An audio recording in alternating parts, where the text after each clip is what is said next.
Welcome back to The Lurking Fear. I'm glad you found your way here. If you're new to the channel, consider subscribing and turning on notifications.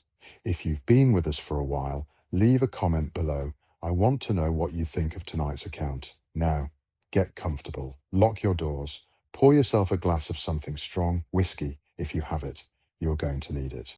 You are probably listening to this because you think you want to be a hunter.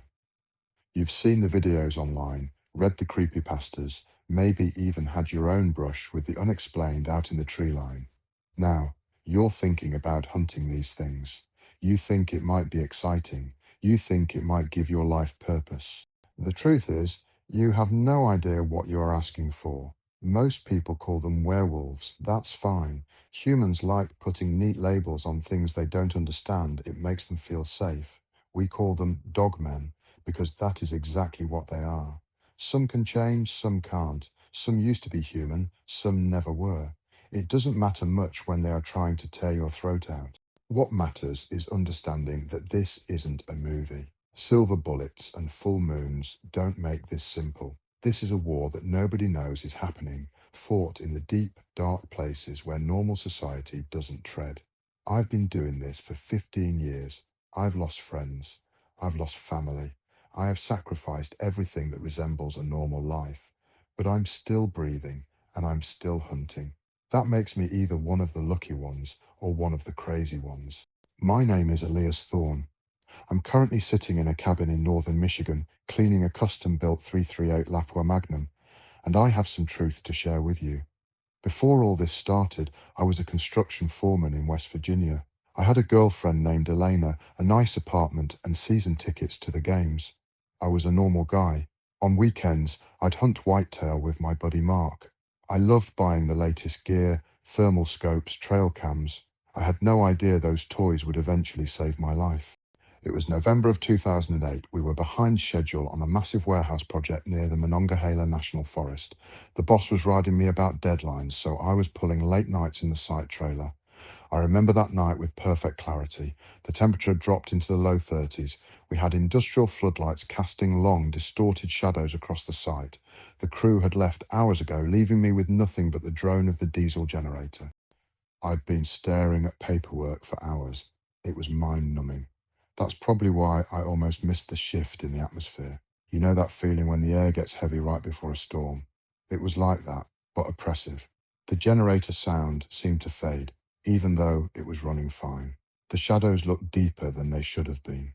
I got that creeping sensation on the back of my neck, that primal alarm bell telling you that you are being watched. Around 8:30 p.m., the generator hiccuped. Just for a second. In that brief moment of silence, I heard it. Something was moving out there, something massive. I've spent enough time in the woods to know the sounds of the forest. I know bears, I know deer, I know bobcats. This was none of those. The movement was too deliberate. Animals snap twigs and rustle leaves. This thing was dead silent, except for its breathing, deep, hollow rasps that seemed to come from everywhere at once. Instinct took over. I killed the lights in the trailer and sat in the dark, listening. Then the sound started. It began like a wolf's howl, but twisted into something else, something mechanical and wrong. It made every hair on my body stand up. It dragged up childhood fears of monsters under the bed. Only now, the monster was outside the door. I saw movement near the excavator. A shadow detached itself from the darkness. It was huge, pitch black. A canine head sat atop a thick, fur-covered humanoid body. Yellow eyes caught the ambient light, reflecting a cold, predatory intelligence. But that wasn't what broke my brain. Hanging off its massive shoulder were the tattered remains of a red flannel shirt. That detail shattered my reality. This wasn't just an animal. My Glock 20 was on the desk next to me, 10mm auto. I always thought it was enough gun for anything. Looking at that thing, the gun felt like a toy. I stayed frozen. I watched as it tore into a cooler I'd left on the machinery, ripping through the plastic like it was wet paper. 20 minutes felt like 20 years. Then it simply melted back into the darkness. The only proof I wasn't insane was the destroyed cooler and the tracks in the mud. The crew laughed at me the next morning. They blamed bears. They ignored the tracks that showed a stride twice as long as a grizzly.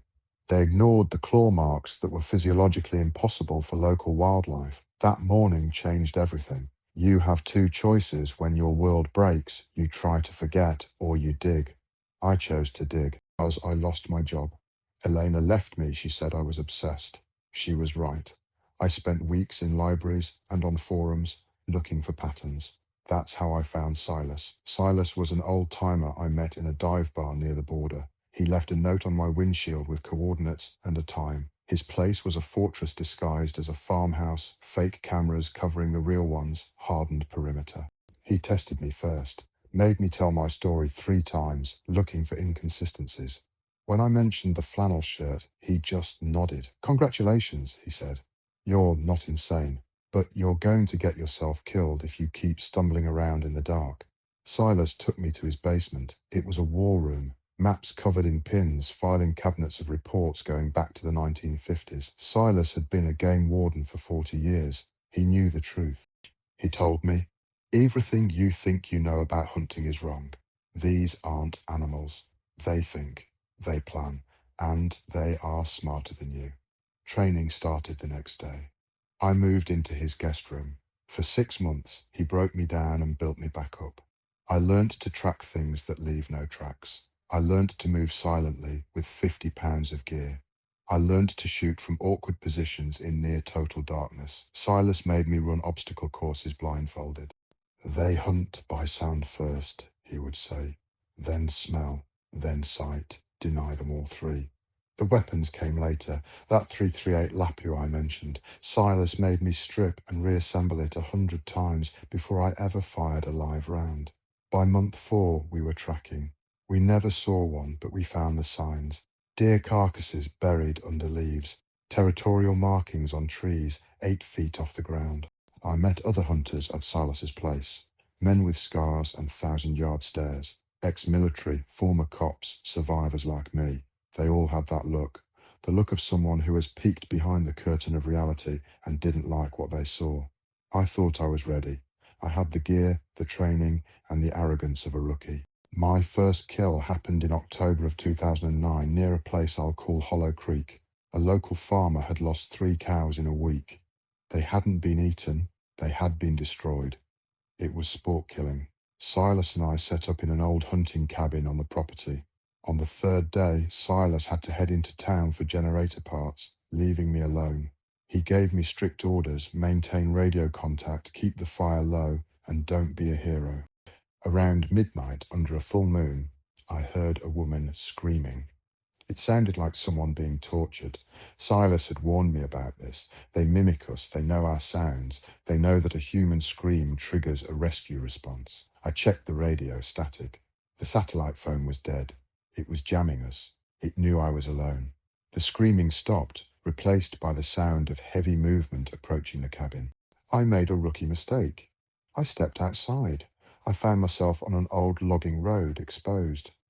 The moon was bright enough to see without night vision. I heard the breathing right behind me. The smell hits you first: wet dog and rotting meat. I spun around, raising the rifle. It was 20 feet away.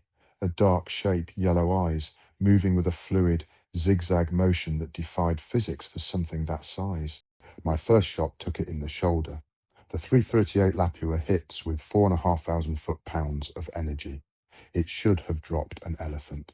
This thing just staggered and roared, a sound like metal tearing. I rushed the second shot and missed. It was closing the distance fast. The 3rd shot hit center mass. The 4th shot was a headshot. It finally dropped. As it died, it shifted. The fur seemed to recede. The bulk diminished. By the time I got my flashlight on it, it looked disturbingly human. But it still had the claws. It still had the teeth. I threw up. Then, I did what I was trained to do. I burned it. Silas found me at dawn, staring into the ashes. He didn't say a word. He just handed me his flask. That was the night the training wheels came off. For the next few years, we worked as a team. We covered territory from Pennsylvania to New York. We learned that there are different types. Some are territorial, sticking to one area. Others are nomads, moving through counties like a plague. Then you have the sadists, the ones that hunt humans for fun. In the winter of 2010, in the Cascades, we tracked one that had been killing hikers for months. We found its den in an abandoned mine shaft. It was a trophy room, backpacks, driver's licenses, shreds of clothing. That hunt nearly killed Silas. He took a claw swipe across the back that ended his field career. He retired to Arizona in 2016. Since then, I've been solo. I've had to adapt. I learnt that the Lapua isn't always the best tool. Sometimes you need a semi-auto 308 for close quarters. I learnt that they are more active during certain moon phases. I learned that they avoid UV light. And I also learnt the hardest lesson: when to walk away. Sometimes the terrain is wrong. Sometimes you're outnumbered. Survival is the only victory that matters. I've tried to train others. Most don't make it. It's not the danger that breaks them, it's the isolation. It's knowing that while the rest of the world worries about taxes and politics, there are monsters in the tree line watching us. So, you still want to be a hunter? I've been watching the comments. I see the bravado. Let me give it to you straight. Half of you wouldn't make it through the training. Of those who do, half won't survive the first year. This isn't a hobby. You can't do this on the weekends. You lose your friends, your relationships, and your sleep. You will develop PTSD. You will be broke because there is no government funding for this. You buy your own ammo, your own gas, and your own medical supplies. Forget your deer rifle. You need heavy calibers. You need to understand ballistics and silver content. But more importantly, you need to master the environment. You need to know how wind carries scent, how rain changes tracks, and how to spot a predator that is actively hunting you. You need a cover story for why you're always gone. You need to learn field medicine because you can't go to the ER with claw marks that don't match any known animal. And you need to accept that you might die alone in the dark and no one will ever know what happened to you. But if you are still determined, if you feel that pull, then start training, master survival, get in shape, study everything you can, because we need help. The sightings are increasing, the territories are expanding. There are things in the dark that need to be stopped, and there aren't enough of us to stop them. We aren't heroes. We are just the thin line between the world you know and the world I've seen. We do this so you can sleep at night, blissfully unaware of the yellow eyes watching from the shadows. That's the job. Take it or leave it. And that wraps up tonight's story. If you enjoyed this glimpse into the reality of the hunt, hit that like button. If you haven't subscribed, join the community so you never miss a briefing. Until next time, stay safe, keep your powder dry, and always sleep with the lights on.